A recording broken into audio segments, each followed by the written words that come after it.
नारायण नारायण नारायण नारायण। श्रीमद्भागवत दशम स्कंद अथ पंचचत्वारिंशोऽध्यायः 45वां अध्याय। श्री कृष्ण बलराम का यज्ञोपवीत और गुरुकुल प्रवेश। श्री शुकदेव जी कहते हैं, परीक्षित, भगवान श्री कृष्ण ने देखा कि माता पिता को मेरे ऐश्वर्य का, मेरे भगवत भाव का ज्ञान हो गया है, परंतु इन्हें ऐसा ज्ञान होना ठीक नहीं। इससे तो ये पुत्र स्नेह का सुख नहीं पा सकेंगे।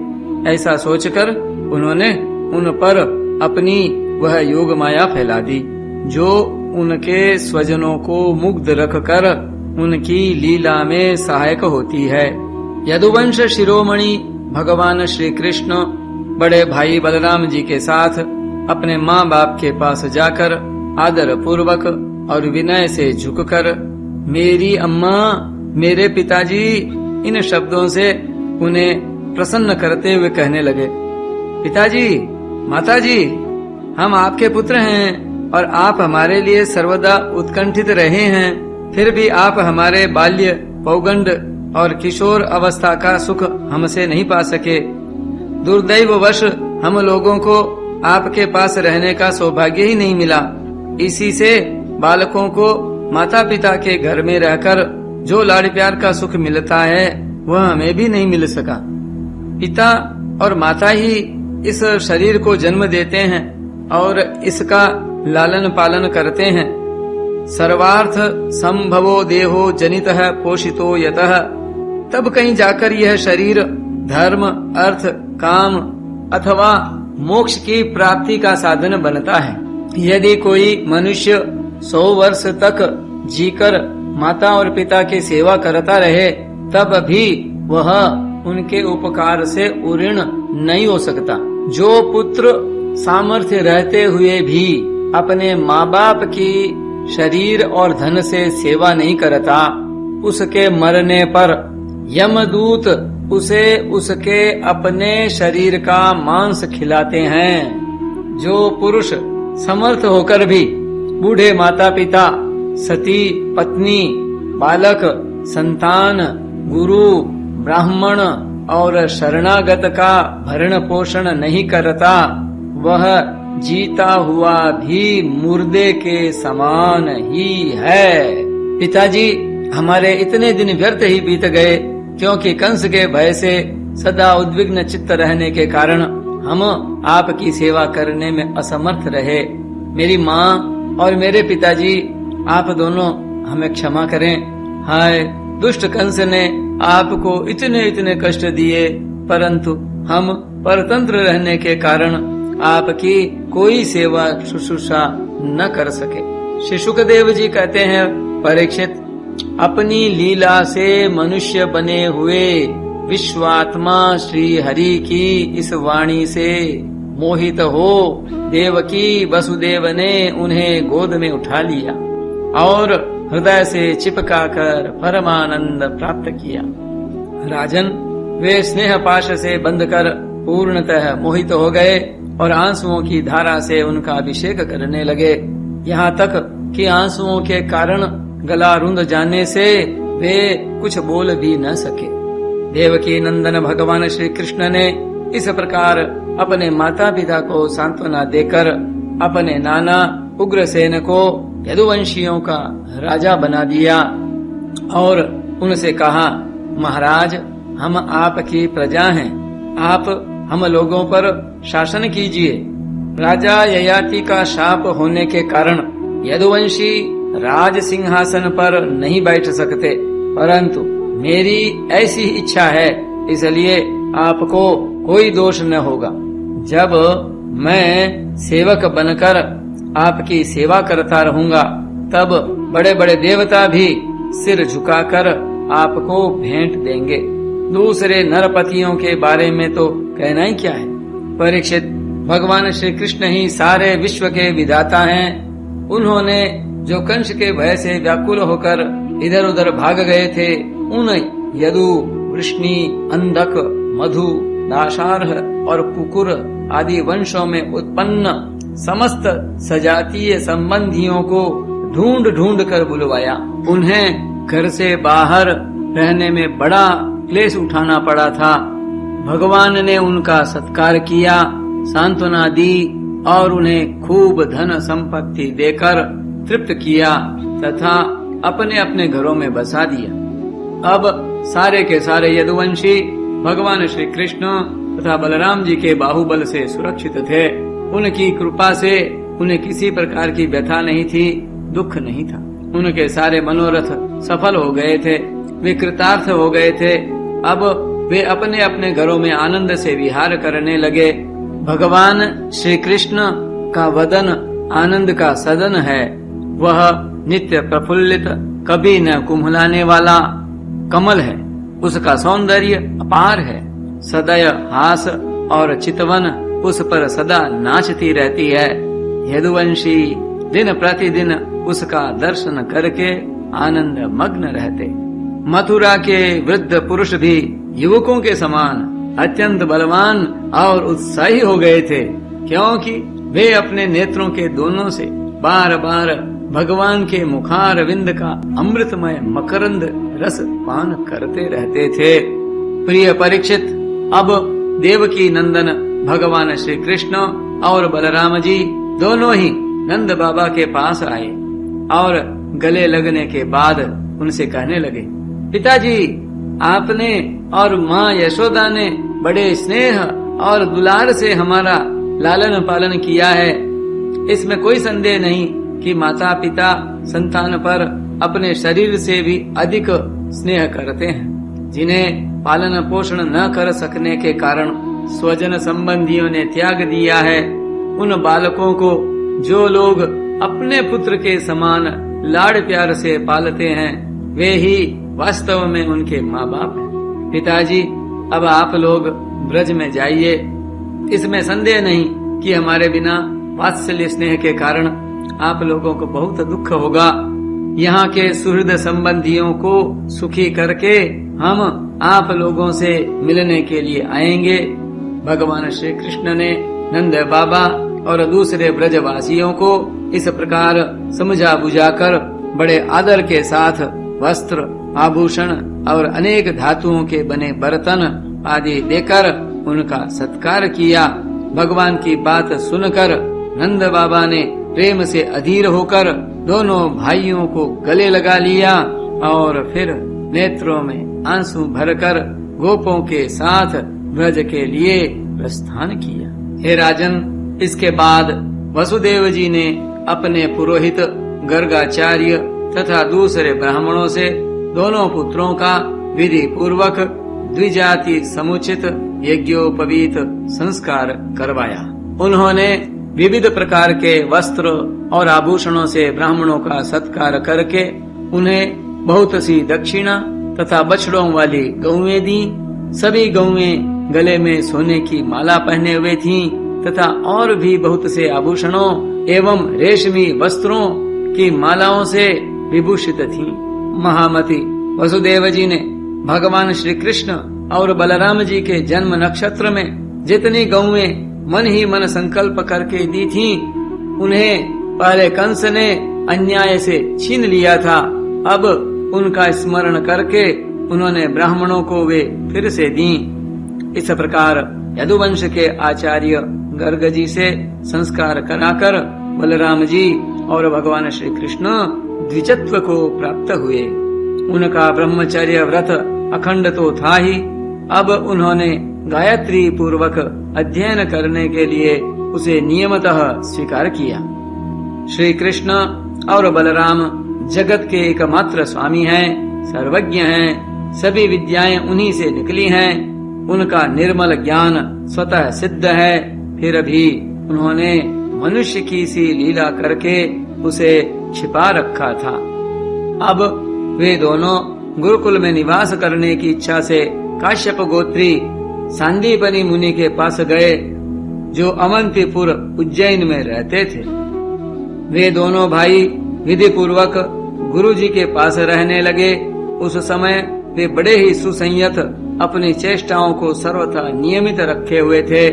गुरु जी तो उनका आदर करते ही थे, भगवान श्री कृष्ण और बलराम जी भी गुरु की उत्तम सेवा कैसे करनी चाहिए, इसका आदर्श लोगों के सामने रखते हुए बड़ी भक्ति से इष्ट देव के समान उनकी सेवा करने लगे। गुरुवर सांदीपनी जी उनकी शुद्ध भाव से युक्त सेवा से बहुत प्रसन्न हुए। उन्होंने दोनों भाइयों को 6 अंग और उपनिषदों के सहित संपूर्ण वेदों की शिक्षा दी। इनके सिवा मंत्र और देवताओं के ज्ञान के साथ धनुर्वेद, मनुस्मृति आदि धर्मशास्त्र, मीमांसा आदि वेदों का तात्पर्य बतलाने वाले शास्त्र, तर्क विद्या, न्याय शास्त्र आदि की भी शिक्षा दी। साथ ही संधि, विग्रह, यान, आसन, द्वैध और आश्रय इन 6 भेदों से युक्त राजनीति का भी अध्ययन कराया। परीक्षित, भगवान श्री कृष्ण और बलराम सारी विद्याओं के प्रवर्तक हैं। इस समय केवल श्रेष्ठ मनुष्य का सा व्यवहार करते हुए ही वे अध्ययन कर रहे थे। उन्होंने गुरु जी के केवल एक बार कहने मात्र से सारी विद्याएं सीख लीं। केवल 64 दिन रात में ही संयम शिरोमणि दोनों भाइयों ने 64 कलाओं का ज्ञान प्राप्त कर लिया।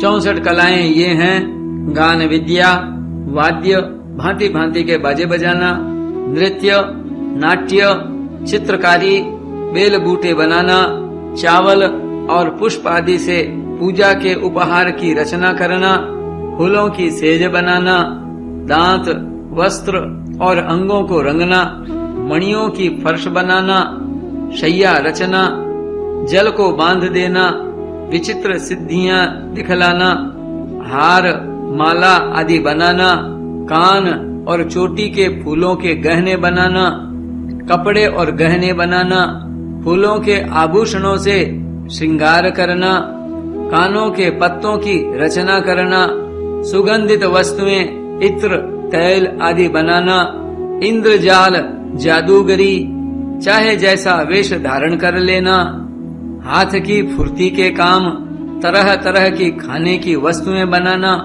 तरह तरह के पीने के पदार्थ बनाना, सुई का काम, कठपुतली बनाना, नचाना, पहेली, प्रतिमा आदि बनाना, कूटनीति, ग्रंथों के पढ़ाने की चातुरी, नाटक, आख्यायिका आदि की रचना करना, समस्या पूर्ति करना, पट्टी, बेंत, बाण आदि बनाना, गलीचे, दरी आदि बनाना, बढ़ई की कारीगरी, गृह आदि बनाने की कारीगरी, सोने, चांदी आदि धातु तथा हीरे, पन्ने आदि रत्नों की परीक्षा, सोना, चांदी आदि बना लेना, मणियों के रंग को पहचानना, खानों की पहचान, वृक्षों की चिकित्सा, भेड़ा, मुर्गा, बटेर आदि को लड़ाने की रीति, तोता, मैना आदि की बोलियां बोलना, उच्चाटन की विधि, केशों की सफाई का कौशल, मुट्ठी की चीज या मन की बात बता देना, म्लेच्छ काव्यों का समझ लेना, विभिन्न देशों की भाषा का ज्ञान, शकुन अपशकुन जानना, प्रश्नों के उत्तर में शुभाशुभ बतलाना, नाना प्रकार के मातृका यंत्र बनाना, रत्नों को नाना प्रकार के आकारों में काटना, सांकेतिक भाषा बनाना, मन में कटक रचना करना, नई नई बातें निकालना, छल से काम निकालना, समस्त कोशों का ज्ञान, समस्त छंदों का ज्ञान, वस्त्रों को छिपाने या बदलने की विद्या, द्यूत क्रीड़ा, दूर के मनुष्य या वस्तुओं का आकर्षण कर लेना, बालकों के खेल, मंत्र विद्या, विजय प्राप्त कराने वाली विद्या, वेताल आदि को वश में रखने की विद्या। इस प्रकार केवल 64 दिन रात में ही संयम शिरोमणि दोनों भाइयों ने 64 कलाओं का ज्ञान प्राप्त कर लिया। इस प्रकार अध्ययन समाप्त होने पर उन्होंने सांदीपनी मुनि से प्रार्थना की कि आपकी जो इच्छा हो गुरु दक्षिणा मांग लें। महाराज सांदीपनी मुनि ने उनकी अद्भुत महिमा और अलौकिक बुद्धि का अनुभव कर लिया था, इसलिए उन्होंने अपनी पत्नी से सलाह करके यह गुरु दक्षिणा मांगी कि प्रभास क्षेत्र में हमारा बालक समुद्र में डूबकर मर गया था, उसे तुम लोग ला दो। बलराम जी और श्री कृष्ण का पराक्रम अनंत था, दोनों ही महारथी थे। उन्होंने बहुत अच्छा कहकर गुरु जी की आज्ञा स्वीकार की और रथ पर सवार होकर प्रभास क्षेत्र में गए। वे समुद्र तट पर जाकर क्षण भर बैठे रहे। उस समय यह जानकर कि ये साक्षात परमेश्वर हैं, अनेक प्रकार की पूजा सामग्री लेकर समुद्र उनके सामने उपस्थित हुआ। भगवान ने समुद्र से कहा, समुद्र, तुम यहाँ अपनी बड़ी बड़ी तरंगों से हमारे जिस गुरु पुत्र को बहा ले गए थे उसे लाकर शीघ्र हमें दो। मनुष्य वेशधारी समुद्र ने कहा, देवाधिदेव श्री कृष्ण, मैंने उस बालक को नहीं लिया है। मेरे जल में पंचजन नाम का एक बड़ा भारी दैत्य जाति का असुर शंख के रूप में रहता है, अवश्य ही उसी ने वह बालक चुरा लिया होगा। समुद्र की बात सुनकर भगवान तुरंत ही जल में जा घुसे और शंखासुर को मार डाला, परंतु वह बालक उसके पेट में नहीं मिला। तब उसके शरीर का शंख लेकर भगवान रथ पर चले आए। वहाँ से बलराम जी के साथ श्री कृष्ण ने यमराज की प्रिय पुरी संयमनी में जाकर अपना शंख बजाया।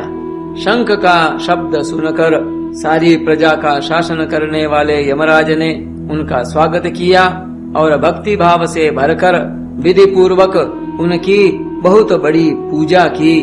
उन्होंने नम्रता से झुककर समस्त प्राणियों के हृदय में विराजमान सच्चिदानंद स्वरूप भगवान श्री कृष्ण से कहा, लीला से ही मनुष्य बने हुए सर्वव्यापक परमेश्वर, मैं आप दोनों की क्या सेवा करूं? श्री भगवान ने कहा, यमराज, यहाँ अपने कर्म बंधन के अनुसार मेरा गुरुपुत्र लाया गया है।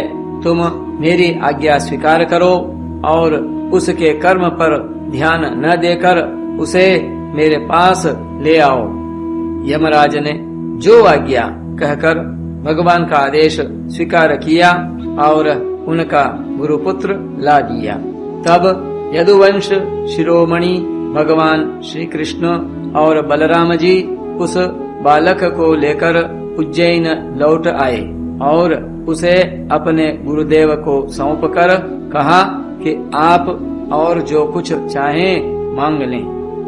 गुरु जी ने कहा, बेटा, तुम दोनों ने भली भांति गुरु दक्षिणा दी, अब और क्या चाहिए? जो तुम्हारे जैसे पुरुषोत्तमों का गुरु है उसका कौन सा मनोरथ अपूर्ण रह सकता है? वीरो, अब तुम दोनों अपने घर जाओ। तुम्हें लोगों को पवित्र करने वाली कीर्ति प्राप्त हो। तुम्हारी पढ़ी हुई विद्या इस लोक और परलोक में सदा नवीन बनी रहे, कभी विस्मृत न हो। बेटा परीक्षित फिर गुरुजी से आज्ञा लेकर वायु के समान वेग और मेघ के समान शब्द वाले रथ पर सवार होकर दोनों भाई मथुरा लौट आए। मथुरा की प्रजा बहुत दिनों तक श्री कृष्ण और बलराम को न देखने से अत्यंत दुखी हो रही थी। अब उन्हें आया हुआ देख सब के सब परम आनंद में मग्न हो गए, मानो खोया हुआ धन मिल गया हो। नारायण नारायण।